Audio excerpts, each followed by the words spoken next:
So because of Horizon Hunter's Gathering, we will not be getting Horizon 3, the sequel to Horizon Forbidden West, for at least a couple more years. What is up, guys? Welcome back to the channel. So today I want to talk about a couple things. Like I said, Horizon Forbidden West sequel, Horizon Hunter's Gathering, also just live service games in general. So look, a few days ago, Hunter's Gathering was revealed, and the reception was, I would say, overall pretty mixed. You've got people saying just hold off on it, hold off on your opinion, wait till the game actually comes out and then decide. We've got people saying no, we're tired of these live service games, we're tired of these single player story developers going on to do multiplayer live service games, and I think both sides are justified. I guess I lie somewhere in the middle, right? I do really like the Horizon games. I'm a big fan of them. I'd say more so than most people. I am skeptical of this live service game. I have been ever since it was first kind of rumored a couple years ago, really like 3 or 4 years ago. And honestly, I will remain skeptical up until I try the game out, simply because, I don't want to sound rude or anything, but like,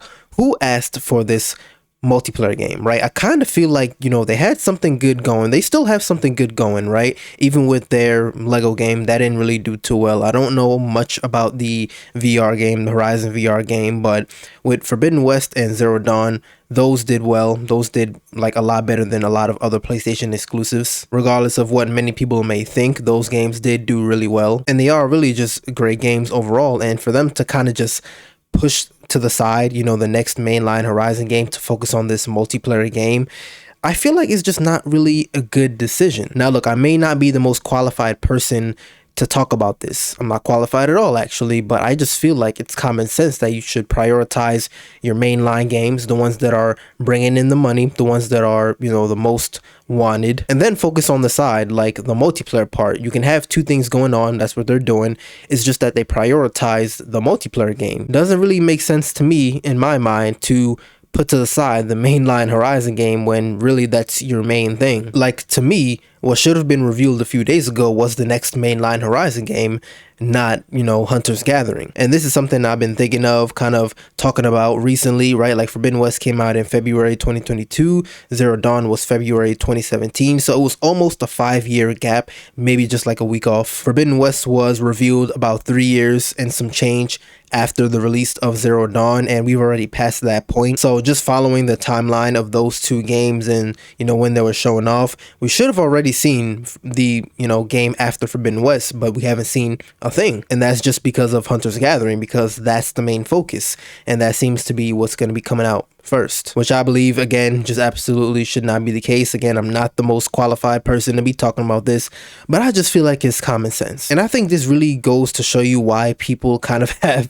this beef with multiplayer live service games, especially when they come from studios who have a history of working on single player games. I was just actually watching a Luke Stevens video, and in that video he kind of mentioned the idea, like what do he call it, the BioWare effect, I think it's what he called it, where BioWare, they had a good thing going with Mass Effect, even if Mass Effect Andromeda kind of dropped the ball a little bit. After that, they went on with Anthem. Obviously, we all know where that went. So pretty much the idea is a studio goes from making single player games to this multiplayer live service game, and it just doesn't end well. And it seems that that's what Horizon is doing with Hunter's Gathering. Guerrilla Games does have a history with multiplayer games. I believe with Killzone, they did have multiplayer components.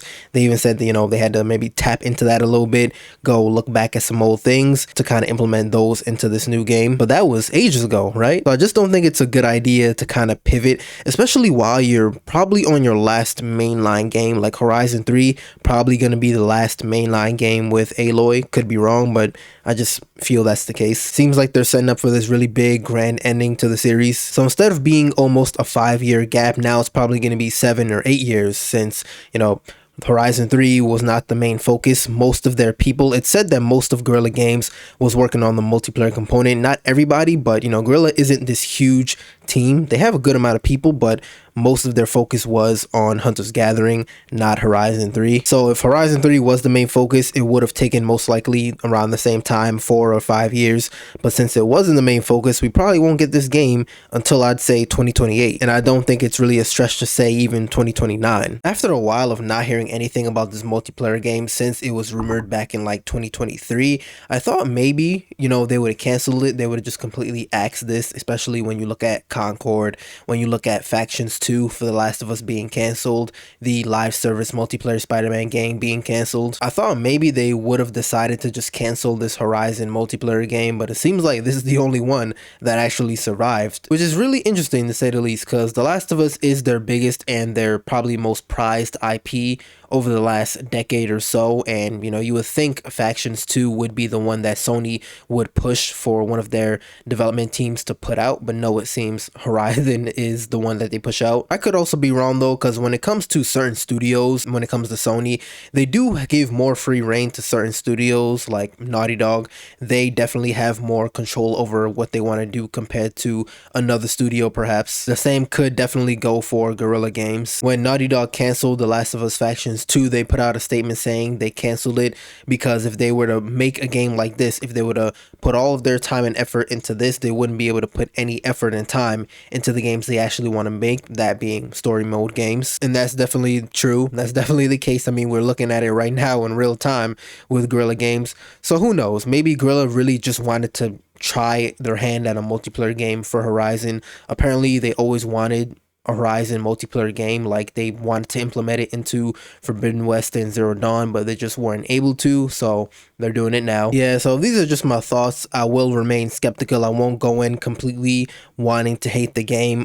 Again, Horizon, one of my favorite series ever, so I think I have maybe a little more, not biased, but I'm a little more partial to see this game succeed compared to a lot of other people. Though, to be honest, you know, we haven't seen too much. They showed us like a 10-minute video, but looking at that video, I don't see how the game honestly could be sustainable for a long time. Like, I could see the game maybe going for a couple months, a few months at most, and after that it kind of dies down. And you know, I don't see it lasting for as long as something like Fortnite or Helldivers, even Arc Raiders that came out late last year. That's been doing pretty well. It's still kept their, well, the majority of their player base. With this type of game, like the structure of it, I just don't see how it could last long. You know, I don't see how it could really entertain people for a long time, and I feel like that's going to be a big issue it faces when it comes out. Also, I'm pretty sure they're going to charge for this game. I don't think they've ever talked about that yet, but I get the feeling they're going to charge for it. And you know, are people going to be willing to pay for this game? Are people even going to be willing to pay for microtransactions if the game is free? I don't know, but you guys let me know what you think in the comments. Let me know your thoughts on this. How do you feel about Hunter's Gathering? How do you feel about Horizon 3 taking a back seat, that being still probably a few years away? And as always, if you guys enjoyed the video, like it up, subscribe, and I'll see you in the next one.